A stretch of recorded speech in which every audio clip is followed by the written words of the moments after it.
نننۍ موضوع زمونږ ډیره جالبه او مهمه موضوع ده. تاسې ګورئ تشویشي ښځې. صحیح شوه؟ زمونږ په ټولنه کې ښځې ژوند کوي، نو په دې ټولنه کې چې ناخوالې ډېرې دي، متاسفانه زمونږ دا ښځې بیچارهګانې ډېر زیات تشویشونه کوي. د کومو شیانو په اړه باندې ډېر زیات تشویشونه کوي دا انشاءالله زه تاسو ته واضح کوم. ولې باید تشویش ونه کړي، علاج یې څه شی ده؟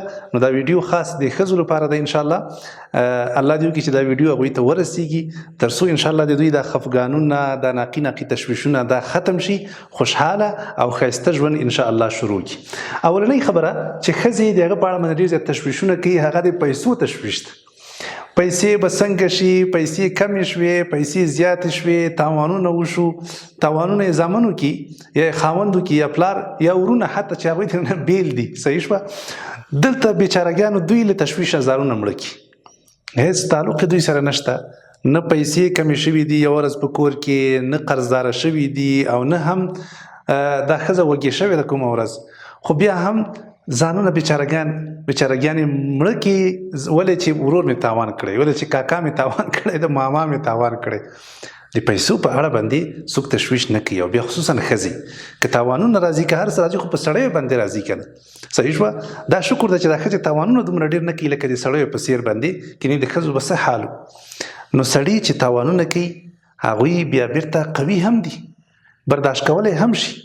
تاسې ورته مخکې نه دومره تشویشونه مه کوئ، او مور ته دومره غمونه په دې خپل ځان او په دې سر باندې اچوئ چې هر څه ژوند هم خراب شي او ژوند هم ګډوډ شي.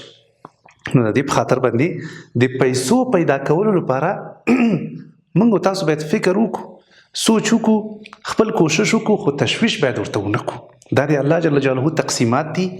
موږ تاسو ته په دې ژوند کې په اندازه باندې رزق راکوي چې زموږ او ستاسو پکې خیر وي. نو په اړه باندې تشویش نه دی کول پکار چې اله داسې شو او اله اسې شو. دا تاوانونه هر څوک کوي په دې دنیا کې، او په هر چا باندې راځي.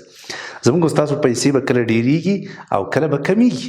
ګورئ ښځو، تاسو ته الله جل جلاله کتلی دي چې تاسې فزیکي لحاظه ضعیفه یې، کمزور یې، نو ځکه دا د پیسو بوج تاسې باندې الله نه در اچولی.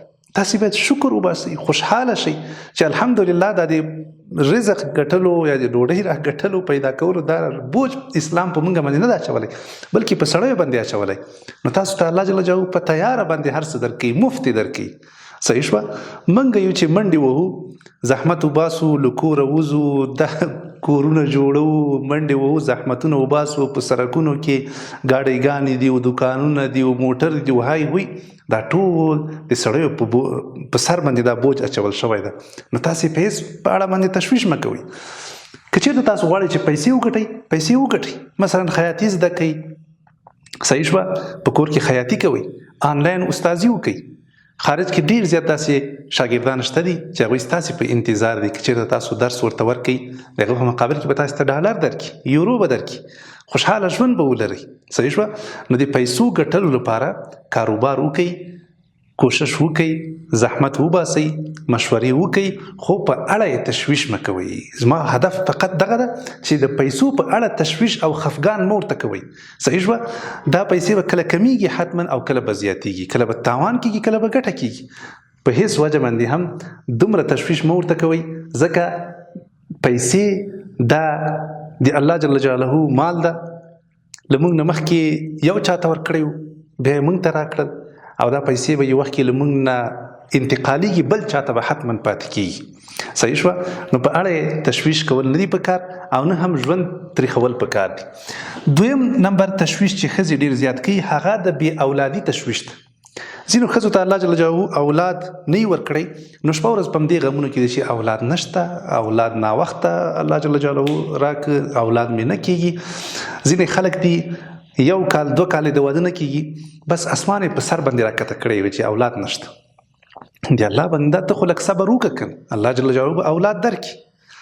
فرضاً که الله جل جلاله اولاد درنه کړي، نو بیا هېڅ خبره نشته. موږ او تاسو الحمدلله مسلمانان یو، او د هغه لوی رب په تقدیر باندې راضي یو. موږ ویلي چې یا الله ونؤمن بالقدر خیره و شره، دا خو زموږ ستاسو له الله سره وعده ده چې یا الله موږ راضي یو او موږ ایمان راوړی ستا په فیصلو باندې. که هر رقم فیصله ته زمونږ په حق کې کوي الله موږ په هغه باندې ایمان راوړي. نو مسلمان خو باید د الله په فیصله باندې راضي واوسېږي که نه. که الله اولاد درکړه ډېره ښه ده، که درې نه کوي هېڅ خبره نشته. ووایه شکر وباسه یا الله په همدې کې به ستا خیر وي. صحیح شوه. ځینې ښځې دي هغوی لورګانو ته ډېر زیات تشویشونه کوي. لورګانې پیدا کېږي، هله دا ښځې ټولې به شپه ورځ ناستې تشویشونه او خفګانو، هله لور پیدا شو. د الله بندګانو دا لور موږ تاسو ته څوک راکړي؟ دا خو هغه لوی الله یې راکړي. آیا موږ له الله جل جلاله نه ډېر پوهېږو؟ هېڅ کله نه. الله جل جلاله چې چاته لور ورکوي په همدې کې د هغه خیر ده. قرآن شریف کې الله جل جلاله فرمایي چې چاته اولاد ورکوم، چاته نارینه، چاته ښځینه او چاته هېڅ ورکوم نه. نو دا د الله جل جلاله فیصلې دي، موږ باید په اړه باندې هېڅ تشویش ونه کړو، بلکې د الله په تقدیر باندې باید راضي واوسېږو. او نارینه هم هېڅ وخت کې باید ښځو ته په غوسه نه شي او نه ورته وایي چې ته لورګانې ځای کې. دا د جهالت خبرې دي، د ناپوهي خبرې دي. ښځه که وغواړي ټول به تا ته زامن وزېږوي، خو دا د ښځې په واک کې دي نه دي که نه د ښځو په واک کې، دا خو د الله جل جلاله په واک کې دي. نو موږ تاسو به د الله په تقدیر باندې راضي کېږو، د الله په خوښه باندې به موږ تاسو خوشحاله کېږو او خفګان به نه کوو او غمجن کېږو به نه. همدارنګه د اولاد په دې اړه تشویش مه کوئ چې اولاد لاړه او اولاد به آینده کې څنګه کېږي او اولاد به په کومه لاره باندې ځي، دا به چی خوري. که نه ډېر خلکو سره دا تشویش وي چی به خورو آینده کې، زما اولاد به چی خوري. دا ته څه شی خوري؟ دا تا ته الله جل جلاله چې رزق درکړی ستا اولاد ته یې نه ورکوي، اولاد ته یې هم ورکوي که نه.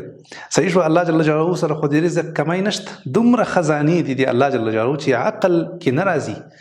الله جل جلاله که څنګه چې تا ته او ستا خاوند ته او ستا مور او پلار ته رزق ورکړی، دغه رقم به ستا اولاد ته هم ښه نه ښه روزي ورکوي. خو ته په اړه باندې ډېر غمونه مه کوه او مې تشویش کوه. ډېر داسې خلک شته دي، ښځې شته دي که نه، چې شپه ورځ په همدې غمونو کې وي چې زما اولاد او زما اولاد یې هغه سک سر ګرځي، ښه خوشحاله ژوند لري، خو مور یې چېرته ورسېده؟ ګور ته ورسېده، قبر ته ورسېدل.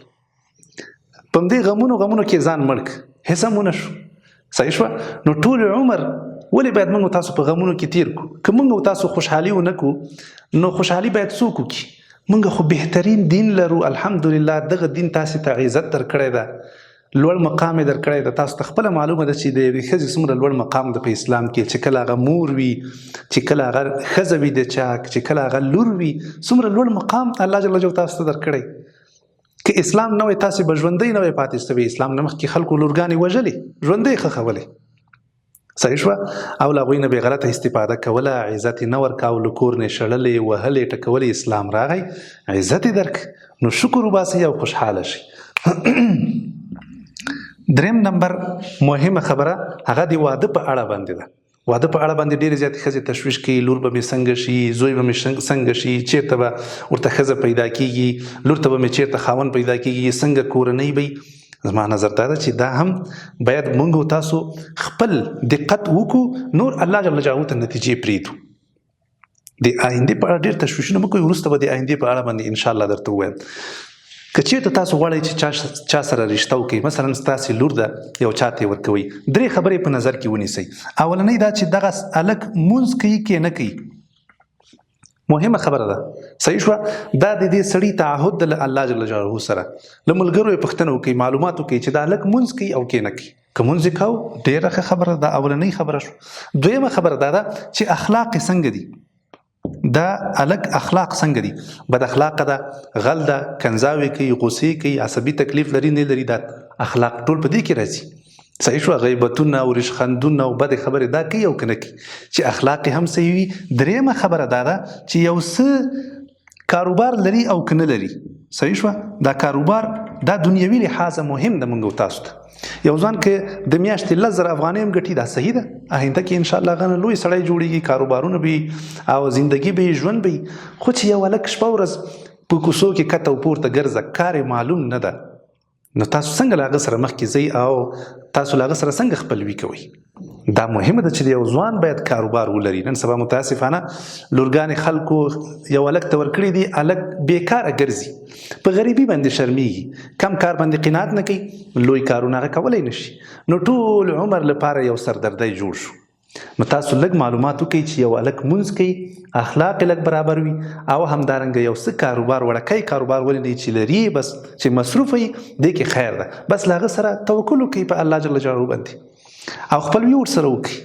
هېڅ ضرور نه ده چې موږ تاسو دا ووایو چې دومره پیسې به ولري او دومره ولورونه به راکړي. ولورونه په اسلام کې چیرته شته دي؟ نشته دي. دا اضافي بوجونه باید موږ تاسو نه په خپل ځان باندې واچوو او نه نور خلک په مشکل کې واقع کړو. صحیح شو انشاءالله. نو دا ودونه د الله له طرف نه ټاکل شوي دي خو موږ تاسو د خپل انساني وس مطابق کوشش پکې کوو، نور به آینده الله جل جلاله ته سپارو. 4 نمبر د ښځو تشویش هغه د خاوند په اړه باندې. خاوند به څنګه کیږي او خاوند مې څوک مړ نه کړي او خاوند مې مریض نه شي او خاوند مې سپین ږیری شو او خاوند مې ضعیفه شو، خاوند چې دا تاوان یې وکړ. صحیح شوه. خاوند چې خاوند ده نو الله جل جلاله لکه څنګه چې په ده باندې مسؤلیتونه ډېر پیدا کړي دي، ډېر یې اچولي دي، نو همدغه رقم الله جل جلاله دی تکړه پیدا کړی ده. دا خاوند ستاسو دا ټول هر څه برداشت کولی شي او ژوند کولی شي ډېر آرامه. تاسې د ده په اړه باندې ډېر تشویشونه مه کوئ. صحیح شوه. خاوند به انشاءالله هم پیسې وګټي، هم به ژوند ښه وي، هم به کورنۍ ښه وي. نو تاسو مهرباني وکړئ دا خاوند په اړه باندې ناقي تشویشونه مه کوئ. ځینې ښځې دا تشویش کوي وایي خاوند را سره مینه نه کوي، ما باندې ظلم کوي، کنځاوې کوي، بد رد وایي. د دې حل لار څه شی ده؟ د دې حل لار ده چې ته ورسره مینه وکړه. الانسان عبد الاحسان، دا په عربي کې متل ده، وایي انسان دا د احسان بنده ده، غلام ده. که ته راولګېږې له خپل خاوند سره مینه او محبت وکړې، د هغه عزت وکړې، والله دا خاوند به په خپله باندې ستا تابع شي. تا ته به هم وخت درکوي، تا سره به هم مینه کوي، هم به درته توجه کوي. خو چې ته هغه ته بد رد وایې، مینه او محبت نه ورسره کوې، توجه نه ورته کوې، د خپل نظافت خیال نه ساتې، صحیح شوه، ته فقط نورو ښځو ته آرایش کوې، نورو ښځو ته چې کله پروګرامونه یې کالي اغوندي د خاوند په قصه کې نه، خود به خاوند بې توجه کېږي له تا نه. نو ته له خاوند سره مینه او محبت وکړه، ته وګوره چې څنګه انشاءالله ستا ژوند ښه کېږي. نو تشویش یې په اړه باندې مه کوئ. که خاوند چېرته تاوان وکړه، تاوان یې وکړه. صحیح شوه. دا د هغه تاوان ده، دا ستا تاوان نه ده. تا ته بیا هم الله جل جلاله روزي در رسي. آرامه سره مطمئنه او خوشحاله کېنه. د ناروغي په اړه ډېر ښځې تشویشونه کوي. هله مریضي راغله او زه مریضه شوم او خاوند مریض شو، اولاد مریض ده، ښځه لور مې مریضه ده، مور مې مریضه ده، خور. دا مریضي په هر چا باندې راځي، په ما باندې هم راځي، په بل تر څو چې موږ تاسو ژوندي یو په دې دنیا کې دا تکلیفونه او دا ناروغیانې مریضیانې به راځي. خو الحمدلله الله جل جلاله موږ تاسو ته د حل لارې هم راښودلې دي. باید دم یې کو مریض، باید دعا ورته وکړو، باید ډاکټر ته یې بوزو، باید صبر ورته ووایو چې صبر وکړه. دا صبر لوی عبادت ده زموږ ستاسو په دین کې، صبر باید وکړو. ایوب علیه السلام، تاسو ته معلومات شته ده؟ ایوب علیه السلام د دې قصه الله جل جلاله په قرآن شریف کې ولې را نقل کړې ده؟ دا څو کاله مریضو، 18 کاله مریضو، څو کاله؟ 18 کاله داسې مریضو، صرف مریضي هم نه، اولاد، کورنۍ، کاروبار، بزنس، دا ټول شیونه له لاسه ورکړل، خپلوان هر څه یې له لاسه ورکړل. 18 کاله دی د مرض په بستر باندې پروت و. له 18 کلونو وروسته دغه ستر انسان الله جل جلاله ته چې کله ډیر زیات حالت ور باندې سخت شو، نو الله ته دعا وغوښته. وایوب اذ نادى ربه، الله جل جلاله فرمایي چې کله ایوب علیه السلام الله ته خپل رب ته आवाज وکړ، انی مسنی الضر، چې یا الله ما ته خو تکلیف رسیدلی ده، وانت ارحم الراحمین، او یا الله ته ډیر زیات مهربان یې. اوس هم الله ته نه وایي چې یا الله بس ته کنه یا ما ته شفا راکړه، نه نه نه، څومره با ادبه انسان وایي یا الله ما ته تکلیف رسیدلی، خو ته زخته ډیر مهربانه ذات یې. دعا یې وغوښتله، الله جل جلاله هم شفا ورکړه، هم بیرته کاروبار، پیسې ورکړې، هم اولاد ورکړه، هر څه بیرته الله جل جلاله ورکړل. دا قصه ولې الله موږ ته رانقل کړې ده؟ چې عبرت ترې واخلو. په مریضي باندې باید صبر وکړو، الله جل جلاله ګناهونه درته معاف کوي. ای خورې لوړ مقام به الله درکړي. خپل علاج کوه، الله نه راضي اوسېږه او تشویشونه او غمونه مه کوه. په دې کې ستا خیر ده. صبر کوه، صبر الله جل جلاله لکه څنګه چې لوړ مقام ایوب علیه السلام ته ورکړی، دغه رقم لوړ مقام د الله جل جلاله په دنیا کې هم تا ته درکړي او آخرت کې هم. د پیغمبرانو مقام ته خو څوک نشي رسېدلی، خو الله جل جلاله به زښته ډېر اجر درکړي. قرآن شریف کې الله جل جلاله فرمایي انما یوفى الصابرون اجرهم بغیر حساب. یقینا هغه څوک چې صبر وکړي الله جل جلاله بې شمېره بې حده ډېر زیات اجر او ثواب ورکړي. نو صبر کوه، ناروغي ته مریضي ته تشویشونه مه کوه چې دا د هغه د مریض یم او داسې ده.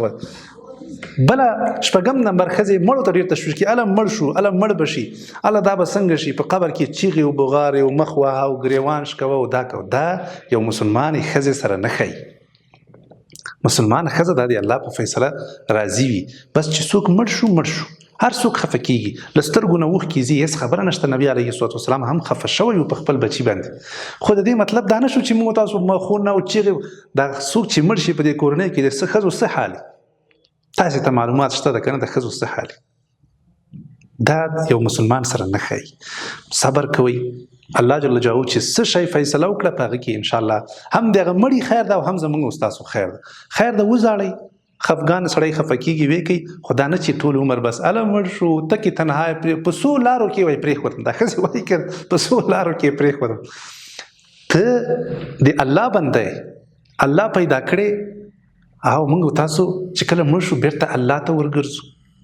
هېڅ تشویش وړ خبره نه ده چې څوک مړ کېږي مړ دې شي په مخ یې ښه، که زوی مړ شو که لور مړ کېږي کار شو، دا د الله په تقدیر مړ کېږي مړ دې شي. صحیح شوه. موږ داسې نه کوو چې خپل ټول ژوند د هغه له وجې اوس خراب کړو او شپه ورځ غمونه او تشویشونه وکړو. نه نه نه. ښځې د نورو ښځو په اړه د خبرو په اړه باندې هم ډېر زیات تشویش کوي. پلانکۍ دا ویلي دي او پستانکۍ دا ویلي دي، ما پورې داسې وویلي او ما پورې هسې وویلي. موږ او تاسو د چا خولې نشو بندولی، بس چې ښځې څه شی وایي وایي دي، که سړي وایي وایي دي. صحیح شوه. وضاحت ورکړئ، یو چاته په ښه طریقه باندې ووایي چې ګوره خورې داسې مه کوه، داسې مه وایه، داسې خبرې نه ده. یو چا پسې دروغ، بهتان، غیبت یې در پسې وکړو، نورې خبرې در پسې وتړلې، پوه یې کړه. خو د دې مطلب دا نه ده چې شپه ورځ بس غمونو کې کښېنې او سوچونه دي او ژړاګانې دي چې ما پسې خلک دا وایي او ما پسې خلک هغه وایي. صحیح شوه. نو ته مهرباني وکړه د ښځو خبرو پسې مه ګرځېږه او د قصه کې مه اوسېږه. د خلکو خولې موږ نشو بندولی. ما پسې خلک څومره کنځاوې کوي، ته وګوره ټول خلک ناست دي، ټول خلک خو نشو ویلی خو ډېر خلک ناست دي او کنځاوې او بدردو شیان وایي. زه به تکرار ناست یم، غمونه به کوم. ځینو ښځو نه چې په خارج کې اوسېږي د دې جنه ورته ښځې زنګ وایي چې پیسې راولېږه، بس دې ته تشویش کړي چې ما نه ولې پیسې غواړي. هېڅ په قصه کې مه اوسېږئ، صفا خبره ورته وکړئ. د مسافرو په اړه باندې هم ډېر زیات تشویشونه مه کوئ. د مسافرو به الله جل جلاله مل شي. ډېر ښایسته ژوند لري مسافر په خارج کې، داسې سهولتونه دي، داسې خوراکونه دي چې تاسې هغه په افغانستان کې په 10 کاله کې هم نشئ پیدا کولی. نو مسافرو په اړه تشویش مه کوئ، الله به په خیر سره راولي، بس دعا ورته کوئ. مسافر هم لیږلي دي، ګټې لپاره هم لیږلي دي. صحیح شوه. انشاءالله هغوی به تر تاسې ښه ژوند ولري په آینده کې.